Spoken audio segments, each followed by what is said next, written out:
Eridu, a megacity older than the first known civilization and older than the pyramids of Giza, was buried in the sands of the Mesopotamian desert for over 2,000 years. Now, scientists have made a discovery that changes what we know about the ancient city. They found over 4,000 canals around Eridu that brought water to more than 700 farms where people worked between the 6th and the early 1st millennium BCE. Now, Eridu was founded around 5400 BCE and was the city of the first kings and history's first city according to the Sumerian king list, an ancient text on a clay tablet. Ancient Sumerians believed that deities created this city when they decided to settle on Earth. Eridu plays such a big role in Sumerian myths and legends that, at some point, people used to think it was just a mythical location. The most famous Eridu myth says that the skies got angry because humans were too noisy, so they decided to send a great flood to wipe them out. A new study showed that the Euphrates River served as the source of water for the entire city. The researchers mapped what remains of the ancient landscape and found a well-developed network of artificial irrigation canals. They discovered 200 large main canals pulling water from the Euphrates, and those canals fed another 4,000 smaller canals. The team used everything from satellite images and drone footage to soil analysis, old records, and remote sizing tech to map out the area. The 700 farms that used the water from the system were different in size, from about 5,000 square feet to over 200,000 square feet. The main canals were a little over a half-mile long, and some stretched more than 5 miles. The smaller canals could be as short as 32 feet. Rivers in Mesopotamia were the main water sources for farming, so ancient farmers had to learn how to guide water from the river to their fields. It all started with simple methods, like digging small canals, but over generations, they learned how to build massive canals up to 62 miles long. The Euphrates itself helped the farmers. Water was moving thanks to gravity down its elevated riverbanks, and natural breaks in the banks let it spill onto the land. Researchers aren't sure when each canal was in use, and it's unlikely that all 4,200 canals were active at the same time during that long period. Now, Eridu used to be an important religious and trade center because of its strategic location on the Persian Gulf. Its economy mostly had to do with fishing, thanks to the Euphrates River. Researchers found fishing nets and weights and whole bales of dried fish at the site. And there were even models of reed boats, the earliest physical evidence we have for constructed boats anywhere. The city was thriving until people abandoned it around the year 600 BCE, and scientists still aren't sure why they did it. The local residents, plus the visiting pilgrims and merchants, had just exhausted all the resources of the land. They had to let it rest several times before abandoning the city for good. It happened when the Euphrates changed its course, and they lost their main source of water. Now, many centuries later, in 1854, a British official was on a mission to this area to check out a remote place that had a bunch of mounds called tells, which are piles of debris left behind by ancient human settlements. At first, Taylor wasn't impressed. He had been hoping to find something big, maybe statues, ancient writing, or ruins of palaces and temples.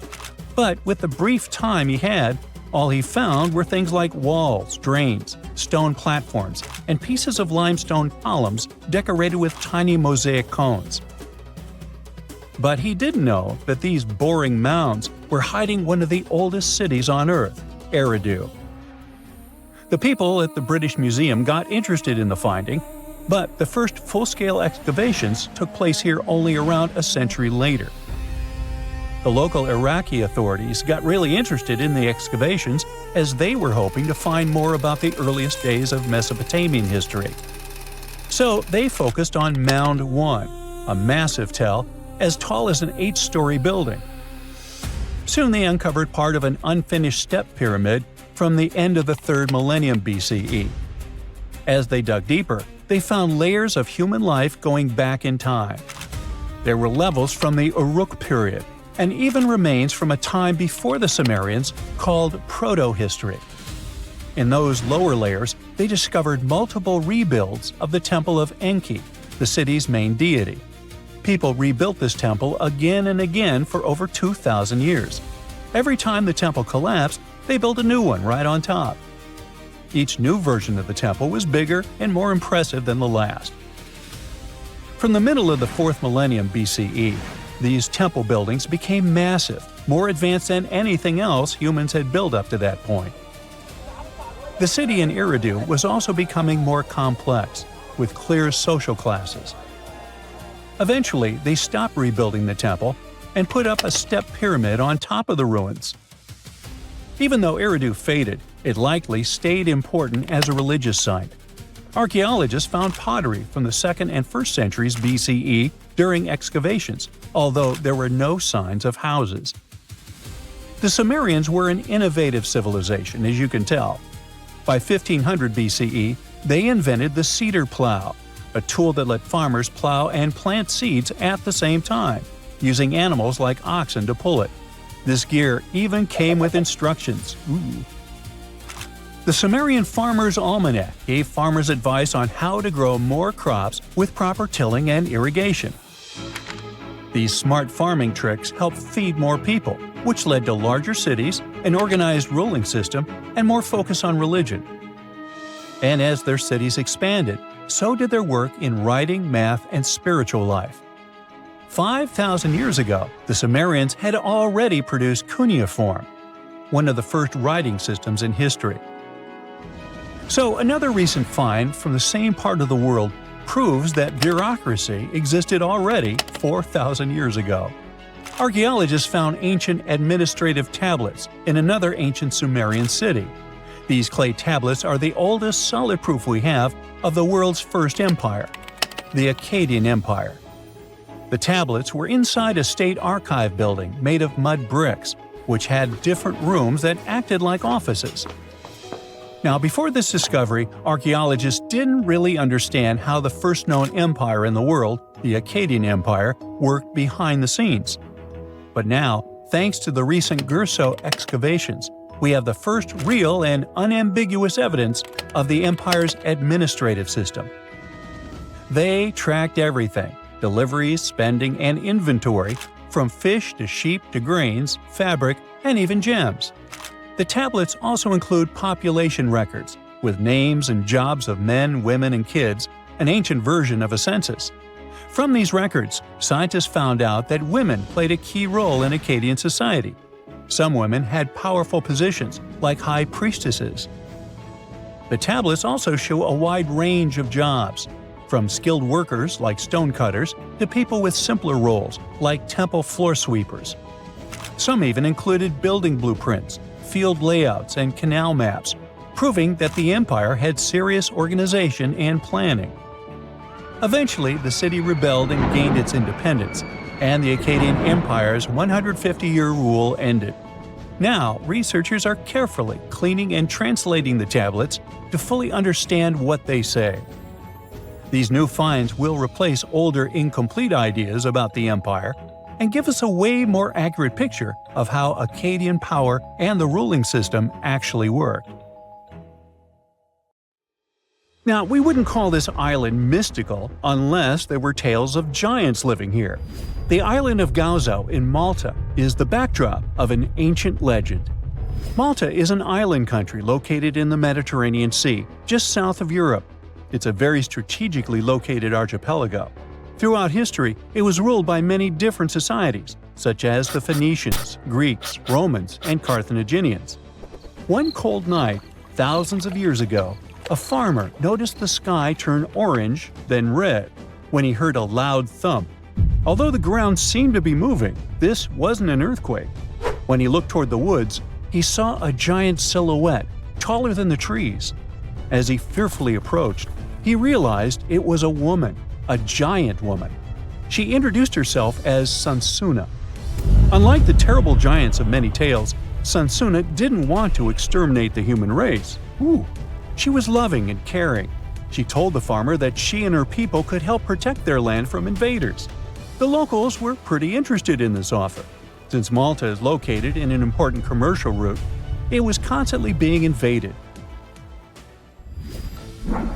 The story says that Sansuna settled in Malta, and sooner rather than later, she was moving things around. And when I say things, I mean monoliths. Sansuna carried huge stones on her shoulder to build a magnificent temple called Gigantia, which means place of giants. She even did this while holding her half-giant, half-human kid on the other shoulder.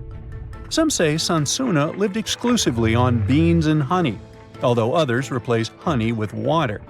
The funniest bit here is that Malta is the 10th smallest country in the world, but it somehow managed to host giants. Hey, go figure. The temple looked like a giant game of Tetris, with some stones weighing as much as 20 elephants. Some of these monolithic rocks are so heavy, scholars guess it would take 50 men working together to lift just one stone. Now, as much as this is entertaining, humans never proved giants were real, so this story couldn't be true. There's a brief mention of a species of giants called the Nephilim in some ancient texts. The Nephilims would have been terrible giants that wreaked havoc on the earth and only survived until the Great Flood. But nobody ever found real proof of this species really existing on Earth, until this came along. The world of Maltese archaeology unearthed quite a few shocking things in the past years. One of them are known as the hypogeum skulls. Hypogeum is the Greek word for underground, and this incredible site was discovered in the first decade of the 20th century. Back then, Malta's National Museum director received an important phone call. Someone had accidentally dug some impressive bones and asked him to come check it out. The hypogeum looked like an underground city, filled with mazes and rooms that stretched along multiple floors. They were all made with similar limestones as the Maltese temples above ground. The hypogeum was filled with important relics and artifacts. Scientists quickly understood that the hypogeum was built as a type of final resting place for locals. So, along with skulls, they found a lot of bones and skeletons. One of these artifacts were skulls, but these weren't regular human skulls. Rather, they were of the elongated type. To make matters worse, these skulls were hidden from the public for years. People started to talk and created a bunch of theories behind it. The truth is that this discovery was a turning point for Maltese archaeology, although scientists didn't know what to do with it. Some wondered if these skulls were natural or manipulated, since they knew some cultures in the world used head binds to alter their skulls. Other scientists threw in the hypothesis of little gray people or even the legendary giants. Some say that the elongated skulls could have been sculptures that worshipped otherworldly deities. There was no way to confirm any of these theories. So the question remained: who were the builders of Malta's megalithic temples? Now let's take a look at what scientists know. The Maltese megalithic temples have been standing strong since 3500 BCE, which is even older than the pyramids of Egypt. The main dilemma here is that these temples were built even before we invented writing, yet they required advanced technological skills to exist. The Gigantia Temple seems too absurd to have been built by humans. The South Temple has a corridor with 4 oval rooms on the sides, looking like a big shamrock leaf. In one of these rooms, scientists found altars decorated with spiral patterns.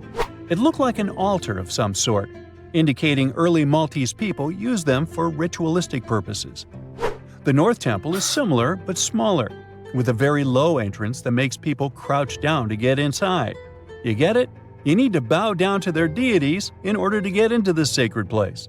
I mean, one can't help but wonder about the secret reasons these ancient builders had to build such a huge temple. I'm thinking they probably cast one of Daenerys' dragons to move the monoliths around. Yeah, I'm joking here. But hey, remember the entrance to King's Landing? Yup, the series used the Medina Gates in Malta as the exterior of King's Landing during Episode 3 of Season 1. Anyways, back to the giants. The ritualistic theory of the whole thing won a few points when archaeologists uncovered these mysterious figures. They're popularly known as fat ladies. These tiny statues have round bodies and faces that show how much they enjoyed life. They kind of look like a miniature Sunsana, the giantess we talked about. Scientists believe these were statues that celebrated well-being and prosperity. It does prove that the people of the time had advanced craftsmanship skills, and they were pretty intentional with their constructions and art manifestations. One of these statues is known as the Sleeping Lady. This Neolithic piece of art depicts the figure of a large woman lying on her side sleeping. After studying it deeper, scientists guessed this statue was meant to represent the Great Reaper. It was found in the hypogeum, which we now know is a huge resting place. This specific statue is different from all the other fat ladies, starting with the hair and the embroidered skirt. Then there's this statue. This is supposed to represent an 8-foot-tall woman and the rim of her skirt. She was discovered in the most unusual of ways. A farmer was trying to plow his field, but he kept hitting large blocks of stone. All the way back in 1915, the farmer called Malta's National Museum director and asked him to come check it out. Some think this is all the proof you need to confirm that Sansana was real. Others aren't all that sure. But that's not all. The place where this giant statue was buried revealed one of Malta's most impressive archaeological sites, the Tarsian temples. The temples were made from limestone blocks. Some are 20 feet tall and weigh around 20 tons. Zamet, the museum director, kept digging and discovered multiple sites made of megalithic stones.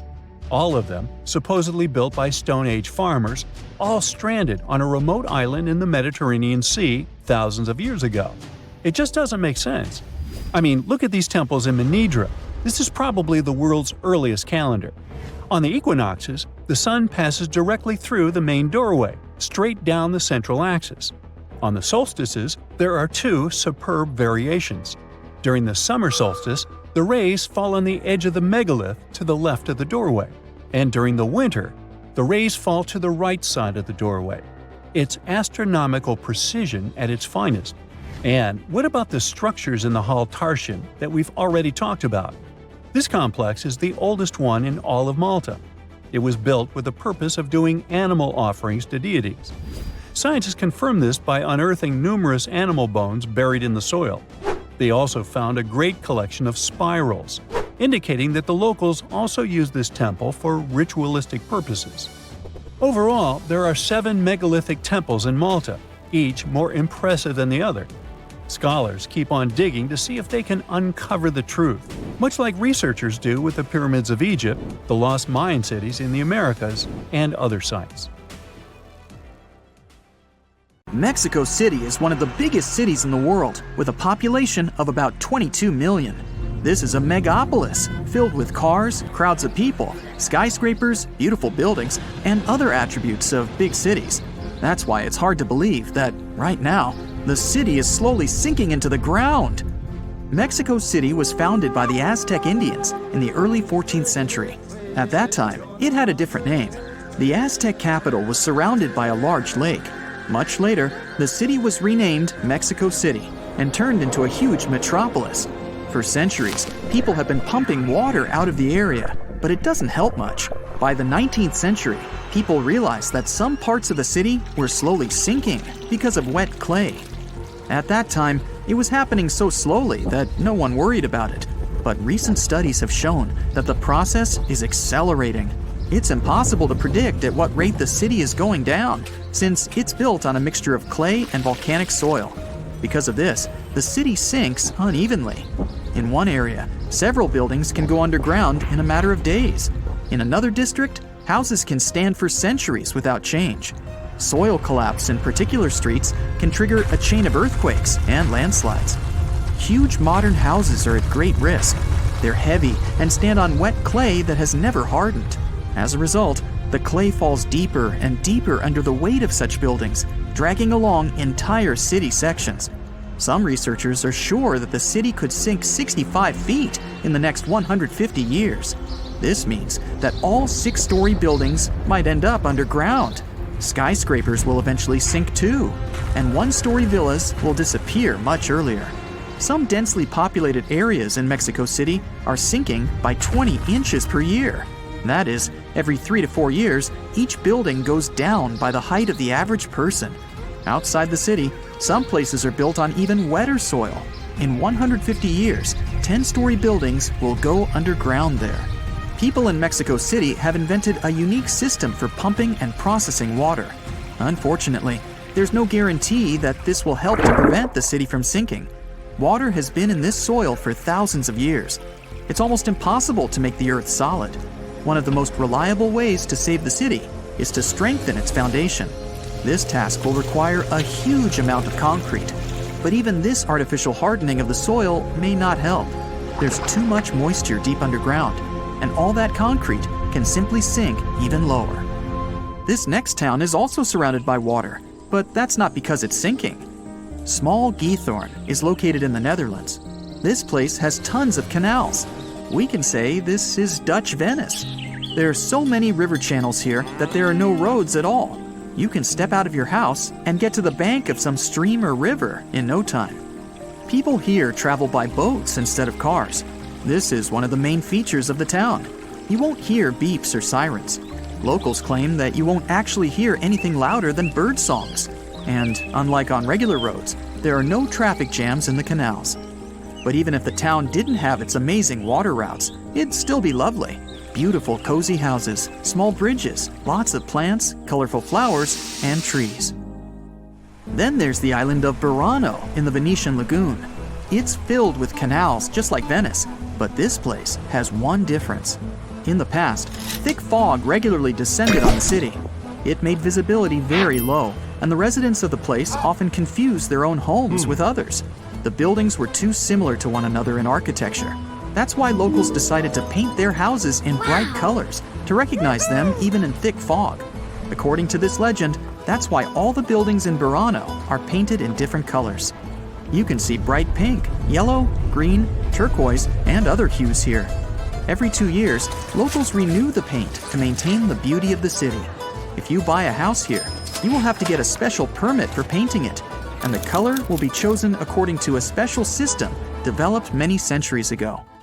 Our next town is one of the most unusual in the world. You're in cold Alaska, heading to Whittier. A long tunnel is the only entrance to this place. As soon as you go through it, you find yourself in a strange place. It's very cold here. Strong winds are blowing, and it's snowing heavily. The streets are empty. You don't see any locals.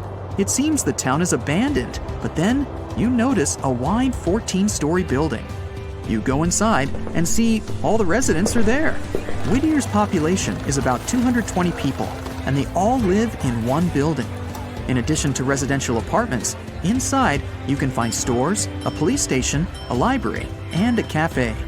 Imagine going to your office a couple of floors beneath your home, and the store is just next door. There's a post office on the first floor, next to the entrance. But the coolest thing is the view from the windows. You can see the incredible beauty of the snow-covered mountains. You aren't likely to notice the next small town if you don't know what you're looking for. Everything, houses, cafes, a post office, and other buildings, is all underground. You can only see pipes pouring out smoke protruding from the ground. Welcome to Coober Pedy, Australia. In addition to the pipes, there are warning signs everywhere. They inform you about inconspicuous holes you can fall into. Go inside, and around you, you'll see soil instead of the regular walls and wallpaper. But this isn't the only unique feature of this place. Most of the opals you can buy from all over the world are mined in this city. In 1915, opals were first found in the soil there. Since then, people have been coming here to search for these precious stones. There are no mining companies here because you can't determine the presence of opals by exploratory drilling. To find an opal, you simply need to dig and look around. People come here, rent some land, and build houses right in the ground. Let's finish our journey not in a city, but in the village of Kuldhara in India. It's not easy to get there. It's not a really hard-to-reach place, but not every local will agree to drive you there. You may have to pay twice the price to the driver. And even in this case, they won't bring you exactly to the place.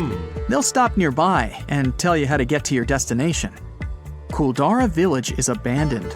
There are only ruins and old buildings. This place looks like an ancient city that has been recently excavated from the ground by archaeologists. The first buildings here were constructed around the 13th century. The city consisted of many small villages that were united into communities. Locals were engaged in agriculture. Also, there were valuable gypsum rocks and minerals in this region. The place flourished for several centuries in the past. But in 1825, everything changed. One night, the residents quickly got their stuff and left their homes. Overnight, Kuldhara became abandoned. The most interesting thing is that no one knows why it happened. According to one theory, the village's water reserves decreased. But it doesn't seem likely that this could force the residents to flee their homes in the middle of the night. The most popular version says the local ruler collected huge taxes from this small place. Then, he fell in love with the village chief's daughter. The ruler threatened he would start collecting even more taxes if the girl refused to marry him. He gave her 1 day to make the decision. The locals decided to support the girl and her father, so they left their homes in one night. Many people think this village hides a mystery. It attracts many tourists. They believe the residents of the village had cursed this place before they left, so that no one could live there.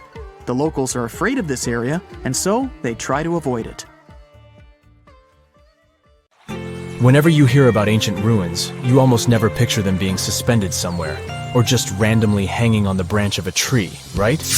In fact, for most of the ancient artifacts we have exposed in museums all over the world, archaeologists did quite an impressive amount of digging. You see, buildings have this funny way of fading away over time if not properly taken care of. Sometimes we need to reuse some building materials, so an older construction may be sacrificed in the process. Other times, houses are abandoned, and once they are exposed to the elements on the surface, like rain or sunlight, they don't really stand a chance. Some just simply crumble away due to good old erosion. So the only way a piece of architecture can survive the test of time is if it's somehow gotten buried deep down. Now, how did they end up buried in the first place? Well, it's quite the comedy of errors. Ancient cities had a habit of gradually raising their ground level like a kid adding toppings to their ice cream sundae. You see, these settlements were always busy collecting food and building materials to keep up with their ever-growing population. But hey, who has time to deal with waste and rubbish? It wasn't exactly high on their to-do list back in the day. So when it came to building new houses, ancient civilizations found it much easier to save their sweat and tears by piling up the rubble and constructing right on top. But that's not all. Rivers would also occasionally flood and deposit a layer of sediment on the city floors, further encapsulating those ancient constructions. And in those dry regions like the desert, where the wind likes to show off its sand and dust dance moves, you can bet it was a constant struggle to keep the establishments clean. One hilarious example is the Sphinx, which had its head buried in sand until a group of archaeologists unearthed it in 1817. Some ancient towns eventually got covered up because they were completely abandoned. With less human activity to control their expansion, plant seeds couldn't resist the opportunity and sprouted all over the place. They gobbled up carbon dioxide from the air and grew, adding more and more bulk to the ground. Those cheeky roots even decided to stabilize the soil made from decaying plant matter, creating layers upon layers of earthy goodness. It's like the ultimate DIY project Mother Nature embarked on, with plants as her loyal helpers. The act of digging into the secrets of ancient civilizations is not just about unearthing a lost world. It's also an epic quest to reveal the hidden treasures beneath layers of history. But how do archaeologists know where to dig in the first place? If everything is covered in layers upon layers of sediments, debris, and plant roots, they must have some sort of system they rely on before embarking on a new project, right? For starters, they're not always the ones suggesting an archaeological dig in a certain location. Let me explain. Let's say you're a contractor and you want to build a new fancy apartment complex in your city. Some local legislations have certain requirements before your project can start, though. For instance, before anyone starts building on a piece of land, they might need to bring in specialists to check the soil. These clever folks can be archaeologists, geologists, or paleontologists, and they need to keep an eye on things during development. If any artifacts or ecofacts, fancy word for organic remnants, are discovered, these experts swoop in to excavate and study them. But what about sites that have nothing to do with bulldozers and yellow hats? Archaeologists have more than one trick up their sleeves when it comes to locating ancient hotspots. They dive deep into historic records with a healthy dose of detective work. By sniffing out old documents and maps, they can piece together the puzzle of human activity in a specific area. If a site has been visited before, it's even better.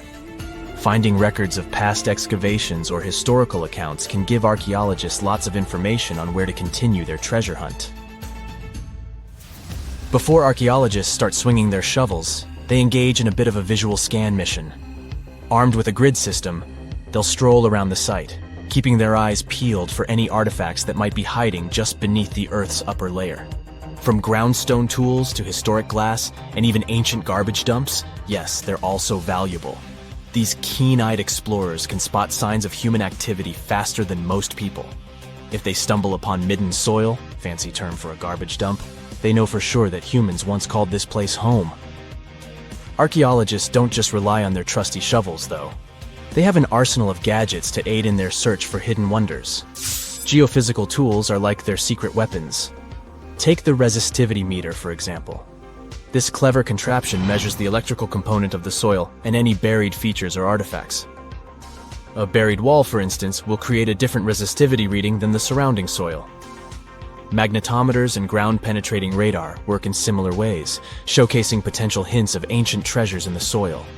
And who could forget our trusty old friend, the GPS? It helps archaeologists map out precise locations, like a high-tech treasure map, leading them straight to their pot of gold. Care to virtually visit some of the most important archaeological sites in the world? Well, follow me. In the United Kingdom, for instance, you'll find this interesting place called Stonehenge.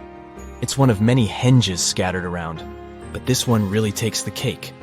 Picture this: massive ancient stones standing tall and proud, arranged in a funky outer ring and an inner horseshoe, with some smaller stones thrown in for good measure. And guess what? These amazing stones have been around for over 5,000 years. Talk about a serious case of rock-solid longevity.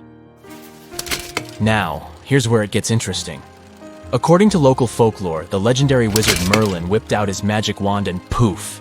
He teleported these massive stones all the way from Ireland. Apparently, some giants had assembled them there, but Merlin decided they would look much better at their new location. Others think it's just the ruined remains of an old Roman spiritual edifice. These amazing structures were built by our Bronze Age ancestors. With their simple tools and limited tech, they managed to create this monumental masterpiece. Impressive, right? Unfortunately, there's still so much we don't know about this area. Stonehenge's initial purpose remains a mystery to this day. Sure, there are lots of theories, but scientists have yet to agree on the subject. However, we do know that it's perfectly aligned to catch the sunrise during the summer and winter solstices. The ancient city of Pompeii is an equally amazing archaeological site. Picture this. Mount Vesuvius, a notorious troublemaker, decided to throw a volcanic tantrum and completely covered this ancient Roman city. It turned it into a time capsule, located outside present-day Naples in Italy. Fast forward to the year 1748, when a bunch of adventurous explorers stumbled upon Pompeii. Lo and behold, they discovered a treasure trove of well-preserved goodies: streets, houses, food. Probably a bit stale by then. Blingy jewelry, fancy sculptures, colorful frescoes, everyday household items, and even animal and human remains. It was like an epic archaeological party. From the looks of it, Pompeii had it all. Fancy houses and villas, a massive 20,000-seat arena, cute little artisan shops, hangouts like taverns. And let's not forget the saucy spots like those luxurious bathhouses for some intense pampering. There's also the Sanctuary of Apollo, where people used to gather for their daily dose of worship. And of course, the bustling heart of the city, the Forum of Pompeii, where all the cool people used to hang out. And guess what? Pompeii is so cool that it made it to UNESCO's World Heritage List back in 1997. That's like the ultimate Hall of Fame for historical awesomeness.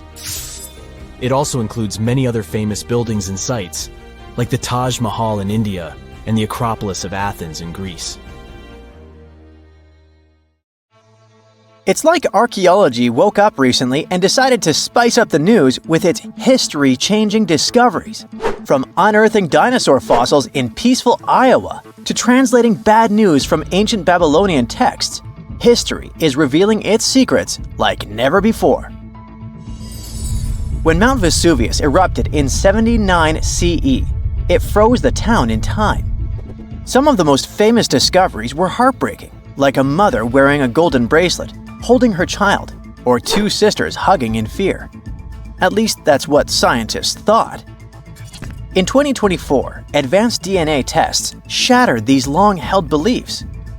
The mother from the House of the Golden Bracelet was actually a man wearing a fancy 30-carat bracelet, and the child wasn't even related to him. As for the two sisters, DNA revealed one was actually a man, while the other remains a mystery. Some speculate they were lovers, but the truth is still buried in time.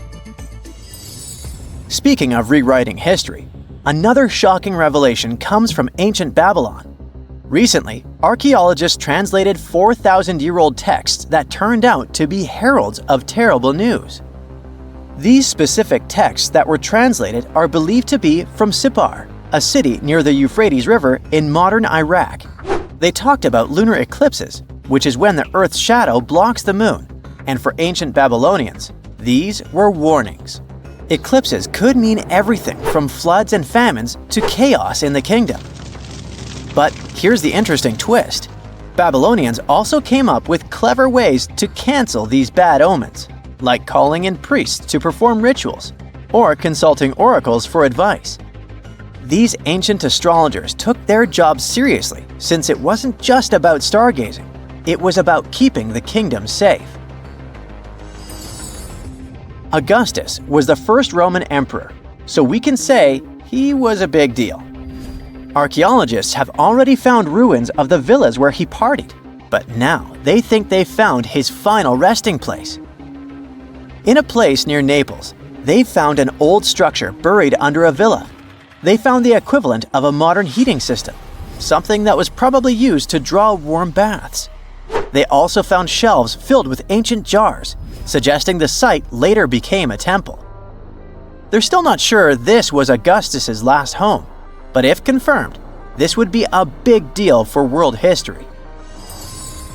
While ancient Rome is surprising us, the famous Nazca lines in Peru are also revealing hidden details.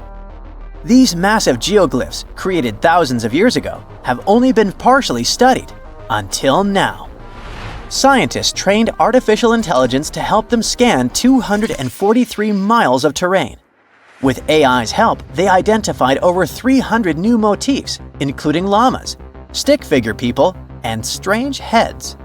The algorithm, originally developed to decode charred scrolls from Mount Vesuvius, has doubled the number of known glyphs.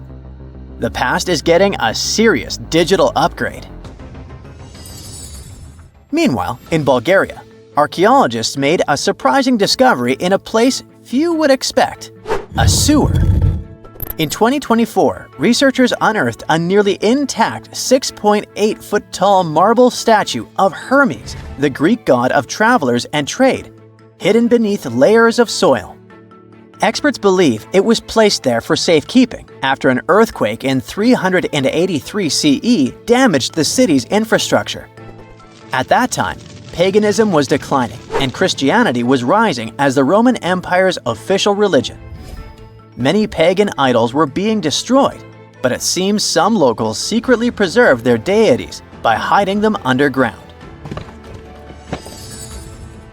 Searching the bottom of the River Thames is probably worse than looking under your bed. The riverbed collects all kinds of discarded treasures, including a legendary typeface. In the early 1900s, two men created the Doves typeface for printing books, but after a bitter falling out, one of them threw every single metal letter into the river. A century later, in 2014, a designer trying to revive the typeface began searching for the lost letters. In just 20 minutes, he started finding them. With the help of divers, more were uncovered, and today, some of the lost letters are on display in a museum. Not much goes on in Iowa, which is why finding a huge 13,000-year-old mastodon skeleton made headlines. In 2022, a researcher received a photo of a massive femur believed to belong to a prehistoric animal. It took 2 years to secure funding for excavation, but in 2024, archaeologists finally dug in. After 12 days of work, they uncovered a well-preserved mastodon skull, the first ever found in a Midwestern state. This discovery would make Indiana Jones jealous, especially since it happened in Petra, the ancient Jordanian city featured in one of the movies. Archaeologists uncovered a 2,000-year-old chamber beneath Petra's treasury, containing at least 12 skeletons, along with iron and bronze artifacts. The chamber, built by the Nabateans, sheds new light on their afterlife practices, which remain largely mysterious. One of the most intriguing finds was a ceramic chalice clutched by one of the skeletons. Back in Peru, archaeologists made a groundbreaking discovery that turned Peruvian history upside down: a female ruler. At the 1,600-year-old site of Pañamarca, scientists uncovered a throne room decorated with colorful murals. These murals depict women spinning and weaving, men carrying a crown, and even a crowned woman speaking to a birdman. The discovery suggests that Moche women weren't just spiritual leaders, but rather had real political power too. Tiny houses are mainly a modern thing, but archaeologists think they found one in ancient Pompeii. Unlike traditional Roman homes, which had grand atriums for entertaining guests, this house had none. But what it lacked in size, it made up for in artistry. Inside, scientists found a painted altar decorated with birds of prey, sparrows, snakes, and plants. The altar held ceremonial items like a lamp and an incense burner, still holding traces of fragrant herbs. In 2021, researchers scanning the Baltic Sea found a massive stone wall hidden beneath the waves. The Blinker Wall, stretching over 1.5 miles, could be Europe's oldest man-made structure. Sitting 68 feet below the surface, it's built from around 1,400 small stones placed between 300 giant boulders, some weighing up to 142 tons. Dating back over 10,000 years, the Blinker Wall predates Stonehenge and France's Karnak stones, meaning it was likely built when the area was dry land. Scientists believe it may have been a reindeer hunting tool, guiding animals into a lake where hunters could strike. Oh, and then there's the granite slab that was found in Egypt's Abydos area. At first, it was thought to belong to two important people from ancient Egypt, but a recent discovery showed it was actually part of the sarcophagus of Pharaoh Ramses II, one of the most famous Egyptian rulers. A researcher found a special engraving on the slab that had Ramses II's name on it. Ramses ruled Egypt a long time ago, and after he died, his tomb was looted, so his body and belongings were moved around a few times. This new discovery shows that after Ramses' tomb was robbed, some of his things were used again. The finding also teaches us that ancient Egyptian tombs were often looted, and the things in them were reused. Recently, something unexpected happened during a dig in Norton Disney, back in England. While searching for ancient coins and brooches, a volunteer from the Norton Disney History and Archaeology group stumbled upon a mysterious Roman dodecahedron. This small hollow object, made of copper alloy with 12 pentagonal sides, was buried for 1,700 years, but was surprisingly well preserved. Though over 30 of these strange objects have been found in the UK, no one knows for sure what they were used for. Some think they might have been measuring tools or calendars, while others believe they were used for rituals. The Norton Disney Group thinks these dodecahedra were likely symbols for religious ceremonies, as many show no signs of wear from daily use. Scientists just uncovered what's basically Earth's own version of a dinosaur fossil hidden deep under the ocean near Easter Island. It's like finding a time capsule from 200 million years ago, revealing secrets of our planet's very ancient history.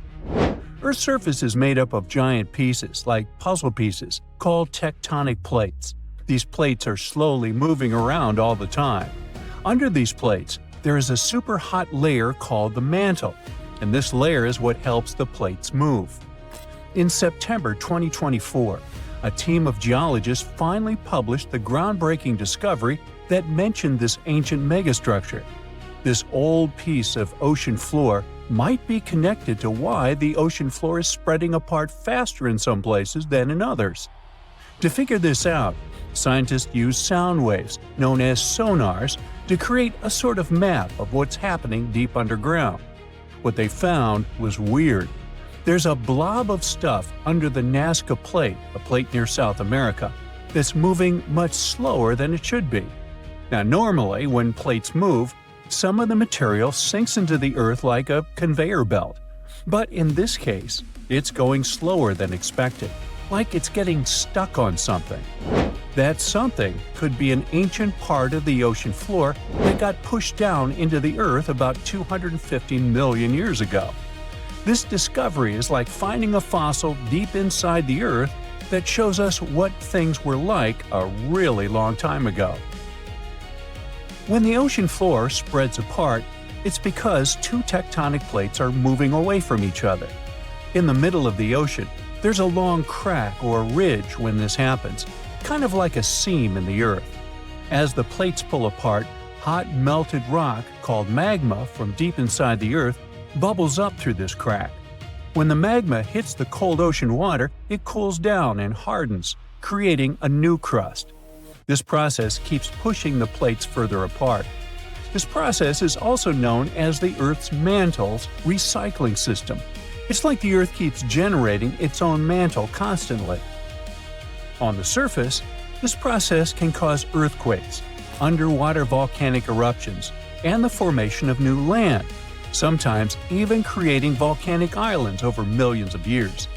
The cracks where this spreading happens are called ocean ridges, and one of the most famous ridges is the one we're talking about now, the East Pacific Rise. It's famous because it's spreading faster than most ones. This new discovery helps to explain why this may be so. You see, this huge megastructure sort of serves as a time capsule. Since the Earth's mantle is constantly changing and being created, finding a fossilized version of it is making scientists go bananas. It shows us what Earth looked like millions of years ago, back when the continents were in different places and our buddies dinosaurs roamed the planet. This ancient chunk of ocean floor also helps us understand how tectonic plates have moved through history. Although we usually hear and talk about Pangaea, the first supercontinent to exist on Earth was actually called Valbara. The shifting and moving of these tectonic plates are actually what gave rise to the continents we know and live in today. This huge fossil can also help to improve our knowledge of the so-called Earth's mantle's recycling system. By learning how this huge piece of crust got stuck and slowed down, scientists can better predict things like volcanic eruptions and earthquakes. Plus, it might even help us understand how other planets, like Mars or Venus, work beneath their surfaces. Well, I'd say science has a lot on its plate now. Pun intended. Other surreal stuff is constantly being found at the bottom of the oceans, seas, and lakes. Like this underwater Stonehenge. Scientists discovered a mysterious pile of cairns that stretched for miles under the shimmering waters of Lake Constance at the edge of Switzerland, Germany, and Austria. Archaeologists began to discover this back in 2015, and they haven't been able to understand what the site was actually used for. What they know until now is that there is a 12-mile line of 170 man-made stone cairns submerged under Lake Constance. Scientists say this was most likely the work of several villages, and that the cairn site was probably used for some collective purpose. The formations are huge, some of them are several dozen feet wide, and they can build up to 6 feet. The site probably dates back to 5,500 years ago. Now, it's no coincidence that scientists are calling this site the underwater Stonehenge, though. Both sites are believed to have been built around the same period of time. You see, Stonehenge dates back to around 3,100 BCE. And also, both sites carry the distinct characteristics of stone monuments built in a circular format. Let's say they're like cousins. Meanwhile, in 2007, archaeologists found what looks like another mini version of Stonehenge underneath Lake Michigan. It's about 40 feet underwater, and this circle of stones is believed to have been created by indigenous people. They would have built it during the last ice age, when the lake wasn't even filled with water. The rocks are about 4 feet tall, and one of them might even have a carving of a mastodon, which was a huge elephant-like animal that lived more than 10,000 years ago before going extinct. If the carving is real, it could help scientists figure out just how old this site really is. What makes this even more mysterious is that nobody knows why the rocks were arranged in this way. But since a similar stone structure was found on Beaver Island nearby, experts think it's no accident. They were definitely placed there on purpose. The stones form 2 rings. The outer one is about 40 feet wide, and the inner one is about 20 feet wide. All the rocks are made from local granite, and they've been down there for around 9,000 years, which makes this one of the oldest structures in North America. To give you an idea of how ancient that is, these stones were set up long before the famous Stonehenge in England, which wouldn't be built for another 4,000 years. Now, all the way over in Japan, this mysterious structure was unearthed. At first, it looks like an underwater Machu Picchu. The site is filled with a huge pyramid-shaped structure, arches, staircases. It's something that could have easily been a palace or a castle. Behold, the Yonaguni Monument. It also goes by the name of Japan's Atlantis. The entire monument is about the size of 5 football fields and the height of a 5-story building. Its most surprising structure is its expansive terraces that host large crowd gatherings. Explorers and scientists believe that Yonaguni dates back to 10,000 years ago. But whether it is a human-made structure or a natural formation is still under debate. For Japan's top marine geologists, Yonaguni is the heritage of a lost civilization. This guy has dived into exploring the ruins over 100 times over the past 10 years. According to him, there are clear signs of human activity down there. The triangle pool, located on the monument's surface, is a triangle-shaped concave that is a historical symbol of water fountains in the region. There's also a giant turtle carved on the eastern side of the structure, which has an important cultural meaning. Several pieces of stone tools have been recovered from the site. Their estimated age dates back to 10,000 years ago. However, not all scientists are convinced of this explanation. For many, Yonaguni is the result of thousands of years of erosion. The fact that the monument is composed of one massive rock leads them to believe it is not human-made. The defined edges and flat surfaces resemble a natural formation occurrence in Northern Ireland known as Giant's Causeway. A series of interlocking basalt columns look like the ruins of a palace, but they were the result of volcanic activity in the region. Back in 1912, British newspapers were buzzing with one bold claim: the first humans appeared in Britain, not Africa. It felt like history itself had been rewritten, and everyone bought into it. Crowds cheered, scientists raised their glasses, and the tiny village of Piltdown in Sussex suddenly became the spotlight for what was hailed as the greatest evolutionary discovery ever. It all happened thanks to this guy, Charles Dawson, a curious amateur archaeologist who was dreaming of making a name in science. He claimed he had found bone fragments of a transitional creature between apes and humans. Dawson teamed up with Arthur Smith Woodward, a respected geologist from the Natural History Museum, and together they assembled fragments of skulls, teeth, and even primitive tools. They unveiled their find, the Piltdown Man, to the Geological Society, and for decades everyone believed it. Textbooks even rewrote human evolution around it, and entire generations memorized it as pure truth. But here's the twist. In 1949, new technology to determine the precise age of objects came along, and things just didn't add up.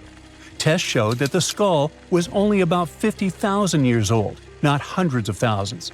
Then came an even bigger shock. The skull and jaw didn't even belong to the same species. Someone had combined a human skull with the jaw of an ape, probably an orangutan. And even worse, they filed down the teeth to make them look more human and stained the bones to match the surrounding gravel. A Frankenstein fossil and its creator managed to trick the entire world into believing they'd found a missing piece of humanity's puzzle. So Dawson went down in scientific history, but probably not the way he was hoping to. And he wasn't the only one. Some did it for money, others for fame. In the late 19th century Paris, museums were collecting ancient treasures like they were trading cards. When a stunning gold tiara, supposedly belonging to an ancient Scythian king, Ctesiphon, appeared on the market, the Louvre had to have it. It was breathtaking, detailed, majestic, fit for a ruler. The museum proudly paid a fortune and displayed it as a masterpiece of ancient craftsmanship. Then came the heartbreak. A few years later, an entrepreneurial goldsmith from Odessa read about the Louvre's glorious find and burst out laughing. He recognized the tiara because he made it with his own hands. It was a modern piece, a commission he created for local dealers, except they never told him they planned to pass it off as an ancient treasure. The Louvre was humiliated. Once again, the whole world believed in a beautiful lie, and the goldsmith who had just made the museum look ridiculous ended up famous in the world of art.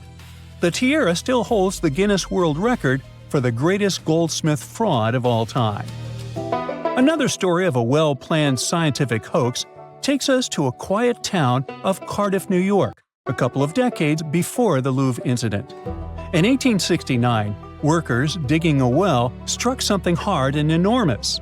They uncovered what looked like a petrified 10-foot-tall man lying in the earth. Crowds poured in from miles around to see it.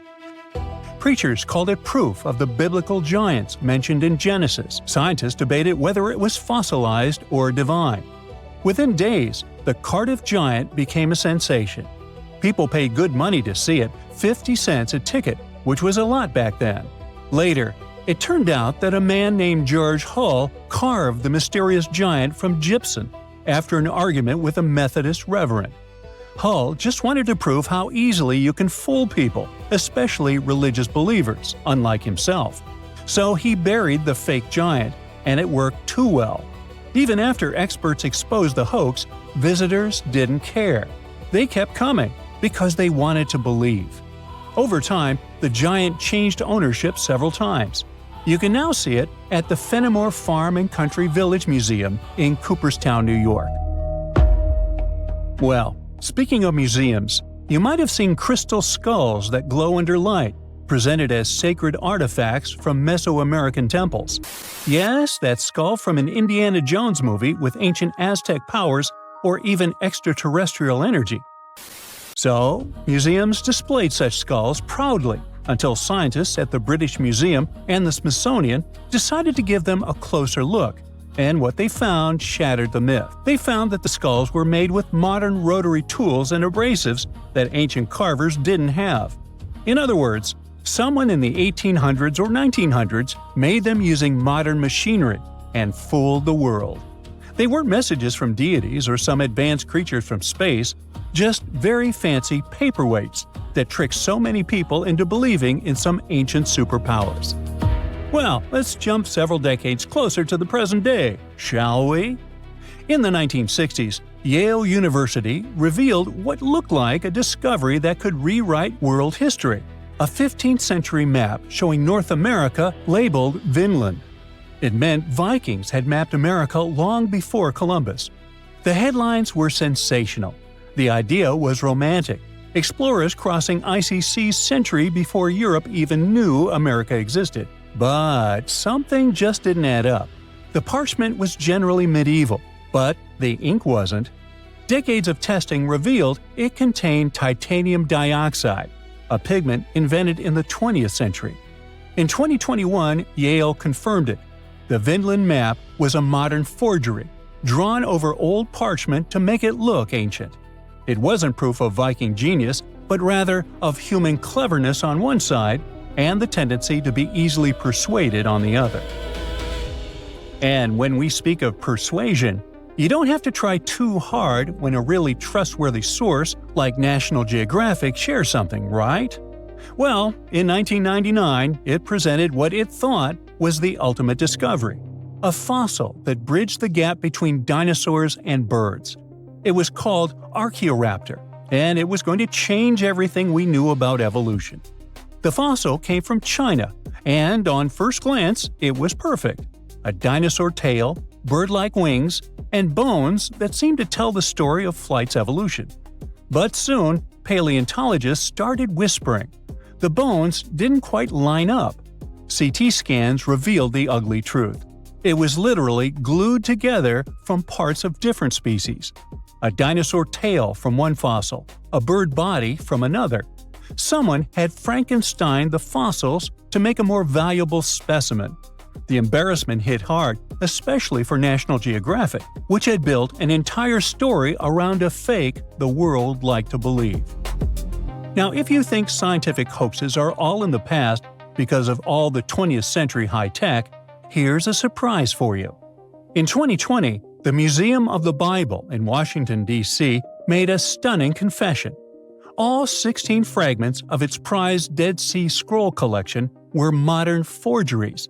They'd spent millions acquiring what they thought were sacred 2,000-year-old texts, only to learn they were made of ancient leather painted with modern ink. The forgery was so advanced that even experts were fooled at first. But after detailed forensic tests, it became clear the holy relics were anything but holy. It wasn't just about money, it was about faith. Thousands of visitors had stood in front of those glass cases, feeling awe, reverence, and connection, only to learn it was a show built on lies. And finally, it's time for one of the eeriest hoaxes of all. In 2000, a mummy surfaced in Pakistan, claiming to be a 26-year-old Persian princess, the daughter of Xerxes. They found her in a gilded sarcophagus, wrapped in golden robes. Her face was eerily well preserved. Archaeologists were stunned, but something about her looked wrong. CT scans, linguistic analysis, and radiocarbon dating revealed the horrifying truth. The mummy wasn't ancient at all. She was a modern woman, and someone likely took her life and then mummified her to sell as a fake relic. Well, yikes. The story went from exciting to tragic overnight and broke many hearts. What was supposed to be a royal miracle turned out to be a human crime and yet another lie. All these stories have one thing in common: hope. People want to believe. They want to touch the past, to find proof that connects them to something bigger. Whether it's scientists looking for the missing link, museums wanting fame, or believers searching for signs of faith, we all crave wonder. History is full of tricksters, and sometimes the best stories come from the fakes that fooled us all. We just found the biggest clue ever that someone lived on Mars. Or should I say, something. Because if you're picturing skinny red extraterrestrials with big goofy eyes, forget it. The Martians we're talking about looked more like this: a tiny microbe. I know, a total bummer, but this could change everything. See that weird pattern on the rock? The one that looks like leopard spots? Experts think it was left behind by ancient life. And no, it's not like someone painted it, the way early humans drew on cave walls. These little marks could actually be leftovers from microbes. Signs that some pretty wild chemical reactions were happening back when they were formed. And don't worry, we'll get to that in just a second. So NASA actually found this evidence over a year ago, and they were thrilled, as this was exactly the kind of weird rock they'd been hoping to see on Mars. They thought this weird pattern might be a biosignature. In other words, a clue that life was once there. That could mean an element, a molecule, some substance, or in this case, a funky leopard print pattern on a rock. But scientists were cautious back then. After all, you can't just go around shouting, "We found life on Mars," without being absolutely sure. It could have just been, well, a cool-looking Martian rock, right? So, they studied this sample again and again. And by they, I mean more than 1,000 scientists from NASA and partner institutions all over the world. And recently, they finally came out with a paper that basically says, listen, we can't find another explanation. And that's it. With no other explanation left, this might just be the best evidence we've ever had that something really did live on Mars. The sample, nicknamed Sapphire Canyon, was collected by the Perseverance rover in July 2024. It was taken from rocky cliffs along the edges of the Neretva Vallis River Valley, a region shaped long ago by water that once flowed into Jezero Crater. And we're talking like more than 3 billion years ago. Scientists believe that back then, Neretva Vallis was filled with rushing rivers carrying mud, sand, and gravel into the lake. When the water eventually dried up, it left behind the rocky outcrop where Sapphire Canyon was found.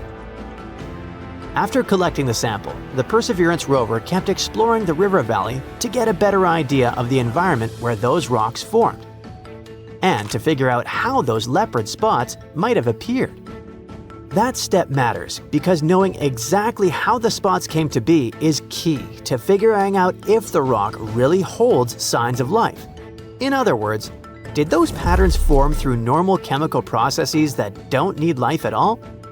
Or were they actually left behind by microbes? What the rover's instruments found is that the rocks in this area are made of clay and silt, which is exciting, because here on Earth, those materials are great at preserving signs of ancient microbial life. The rocks are also packed with organic carbon, sulfur, oxidized iron, and phosphorus. And you know who loves that stuff? Microbes. Experts think they could have used those ingredients as an energy source, and in the process, left behind the leopard spots we can now see in high-resolution images. Remember when I said these marks might be a microbe's leftovers, right? That's exactly it. Picture you're eating a burger called the Galaxy Burger that has a one-of-a-kind sauce. A drop of that sauce falls on the table. You don't clean it up, and a second later, poof, you disappear. Later, detectives show up trying to figure out if you were there. All they find is that sauce drop you left over. From that, they can tell exactly what you were eating: the Galaxy Burger. But proving you were really there is tricky, since that sauce could have ended up there in lots of other ways. The same goes for the leopard spots. Just by looking at them, scientists can already tell a few things. For example, the pattern shows the presence of 2 iron-rich minerals, vivianite and greigite. On Earth, vivianite often turns up in sediments near decaying organic matter, or in swampy, soggy wetlands. In a similar way, microbes can also produce greigite on our planet. When you find those two together, it looks like they formed through electron transfer reactions between the sediment and organic matter. That could be a fingerprint of microbial life, because microbes use those reactions to get energy and grow. So going back to our burger comparison, the leopard spots are like the sauce on the table, the leftovers from the process of getting energy. But that's not the only theory. The team also spotted the possible presence of hematite in the rock. And if Mars has the nickname the Red Planet, hematite is the one to blame. It's a heavy mineral that can take on a reddish tone. On Earth, people have been using it as a pigment for paint for thousands of years. Now, scientists think the leopard spots may have formed when chemical reactions with hematite turned parts of the rock from red to white. That process can release iron and phosphate and possibly cause those black rings to appear. And here's the kicker. Those reactions can also provide an energy source for microbes. For now though, these are just theories. What we can confirm is that those chemical compounds are definitely present in the rocks. But just like in the detective story, finding the sauce drop doesn't prove it came from you. So even though these materials are great for microbes to thrive on, it doesn't automatically mean this is a biosignature. They could have also formed abiotically, or put simply, without the presence of life. Yeah, it could happen, but for it to happen naturally, without microbes involved, you'd need 2 things: high temperatures and acidic conditions. That's the only way those chemical processes could do their magic and leave behind the leopard spots. And here's the exciting part. Scientists didn't find any sign that these Martian rocks were ever exposed to high heat or acidic conditions. That's why I said they're stumped. They just can't find another explanation. So this has to be a biosignature, right? Well, maybe not.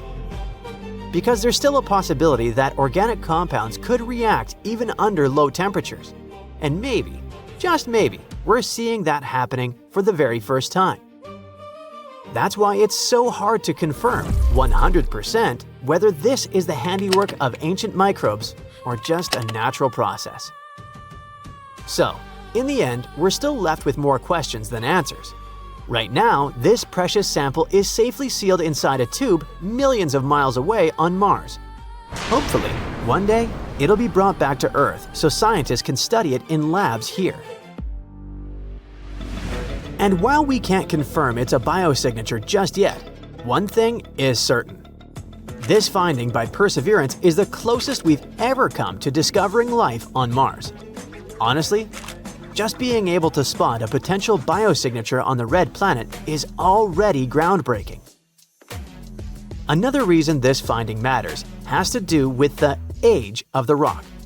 This evidence comes from some of the youngest sedimentary rocks we've ever studied. Until now, scientists thought that if we ever found signs of ancient life on Mars, they'd most likely be locked inside much older rocks. But so far, nothing has shown up in those ancient formations. Finding a possible biosignature in a young rock suggests two things. First, Mars might have been habitable for longer or later in its history than we ever thought. And second, older rocks might also hold signs of life, but maybe they're just harder to spot. Someday, our technology could be advanced enough to find them. This discovery also makes us think about one of the biggest questions of all, and that is, are we truly alone in the universe, or did we just find the answer? No, not exactly, but it's the closest humanity has ever come to answering that question.